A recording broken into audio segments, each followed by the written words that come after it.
PanelView Plus terminals are operator interface devices that run HMI machine-level applications in an industrial environment.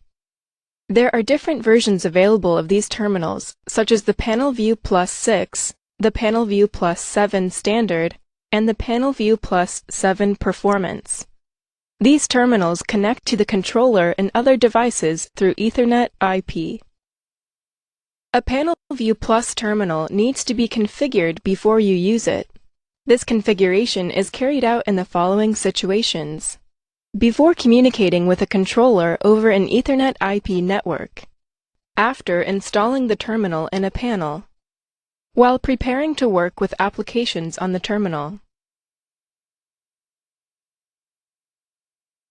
In this lesson, you will learn how to configure a PanelView Plus terminal, describe the functions of a PanelView Plus terminal's hardware components, set up a PanelView Plus terminal's connections and startup options.